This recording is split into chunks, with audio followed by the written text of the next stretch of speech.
Okay, YouTube, this is my first in a series of videos in which we're going to confront how to find all of the zeros of a polynomial equation. I mean, every single one of them, whether they're imaginary or real. And so in order to do that, we're going to introduce ourselves to what we refer to as the rational zero test, but also starting with what we call the fundamental theorem of algebra, as well as this linear factorization theorem. So let's start on this page. As a matter of fact, I just want to kind of break down what these two theorems say, but the fundamental theorem of algebra says that if we have a polynomial f, some polynomial, and it's degree n, where we say n can't be zero, it's not a constant function, it's either first degree or higher, then we say f has at least one zero in the complex number system. And as a matter of fact, what I would be willing to say is, for all the polynomials I've looked at up until now, I mean, these two right here, for instance, are linear factors. If I multiply these back together, I'd get a second degree polynomial, but what I want to mention here is that the two zeros we get here are -1 and 2, and that we could really write these as -1 plus no imaginary, so plus 0 i's, and we would say that this is +2 plus 0 i's. I would be willing to go so far as to say that every zero you get is a complex number, but at least one of them has to be in the complex number system, and that's what the fundamental theorem of algebra says. Now, our linear factorization theorem says that now, if you have a function f of x, it's a polynomial of degree n. So again, we have a degree n thing where n is not 0, it's greater than 0.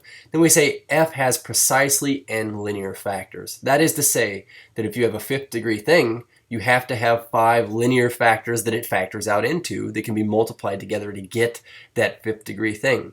So the degree is actually equal to how many linear factors we need. And what I want you to see here is that this f of x you see here really is nth degree, because we have x minus c1, x minus c2, all the way out to x minus cn, where these c values are just the complex numbers that we get for solutions here. And that could be a complex number of -1 or +2. But basically, we're going to get n of these linear factors. So something I do want to mention here is that this a sub n out front is just our leading coefficient, and that all these factors are linear.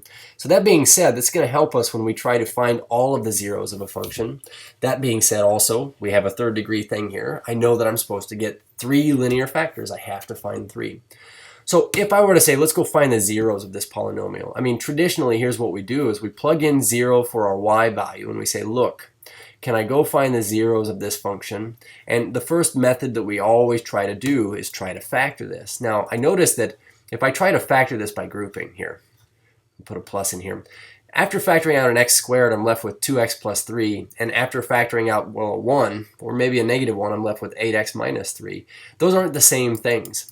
So the simple fact of the matter is this. We're not going to be able to solve this by factoring. So our next best thing to do is just try to use division and divide things out until you find something that goes in evenly. So you're going to be, let's face it, guessing for quite a while until you find something that goes into this evenly. Or what I can do is I can share with you that we have this little test that what it does is it kind of narrows down the possibilities of what could possibly go into this evenly.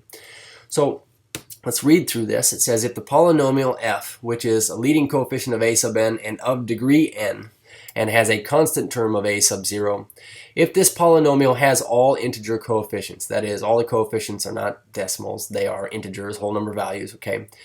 Then what we say is every rational zero of f has this form p over q. And remember that the root of rational here is just ratio. So basically, if there are any zeros that can be written as an integer over an integer, or like 3 over 4, 1 over 2, or how about 2 over 1? If there are any, then it's got to be on this list, okay? Right here, p over q. So where are we getting p and where are we getting q? So we say p and q, they, as an assumption here, have no common factors other than 1. But also this, we say p. P just really represents the factors of the constant term a0. So a0 is always this constant term. We say p are the factors of this term, factors of the constant term. And q represents the factors of the leading coefficient a sub n. So looking at this example that we have over here, let's say I want to go find the zeros, set it equal to 0 and solve. Since I can't factor it, what we're going to do instead is we're going to just try to synthetically divide this. And honestly, I'll go ahead and set up my synthetic division array here.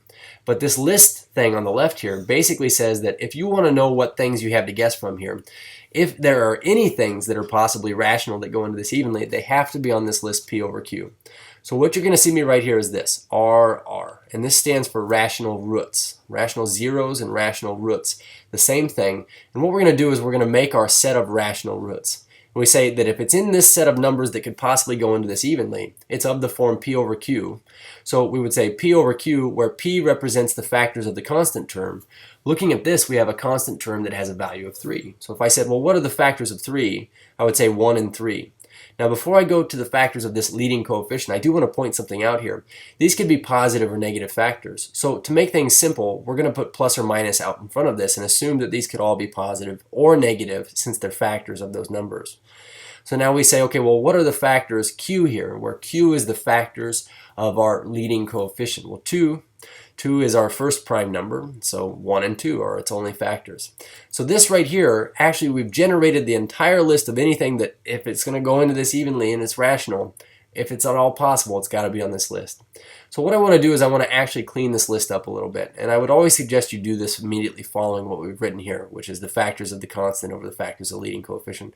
We'll just go one by one and fill these in, whereas I'm saying one by one, I mean this. 1 over 1 would be 1. 1 over 2 is a half. 3 over 1, now I'll go to my 3 here. 3 over 1 is 3, and 3 over 2 is 3 halves. So what we basically discovered is this. If there are any rational zeros that go into this possibly, at all, evenly, possibly, they're on this list. And so it's either positive or negative 1, positive or negative 3, plus or minus a half, or plus or minus 3 halves. So if we're going to do some guess and check, I would suggest we always just start by maybe trying a positive 1.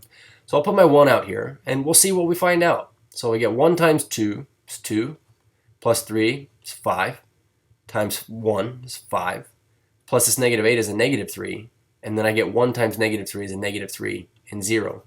So already, we found something that has a remainder of 0, and I also want to make a note of this here. F of 1 is 0. So what this means in terms of zeros, solutions, roots, we've already found one of them, and one of them is 1. We've already got this on the list. Now, according to the fundamental theorem of algebra and the linear factorization theorem, since this is third degree, there must be 2 more zeros that are hiding in this thing. So putting these back in, we say 2x squared plus 5x minus 3. My goal is then to say, well, using this now, set this equal to 0. Could I find any more zeros from the remaining bit of the polynomial, or our quotient here? So let's try to factor this first before we go using the quadratic formula or anything like that. But I would say, well, I'd have 2x and x here give me this 2x squared. What can I multiply to give me a negative 3? And so perhaps, I put like a minus 1 plus 3. We're going to have to check this here. So we check our outer and our inner. What I notice is 2x times 3 is 6x. And negative 1 times x is negative x. And these combine out to be the 5x that I did want to obtain here in the middle. So these are indeed the remaining factors. And those remaining factors, we could set them each individually equal to 0 and solve them. So either 2x minus 1 is 0, or x plus 3 is equal to 0. And solving this one over here, we would add the 1 and then divide by 2. So dividing by 2 here, we get x is a half, which I do want to point out, checking this list out, a half was indeed on our list. We just didn't guess it first.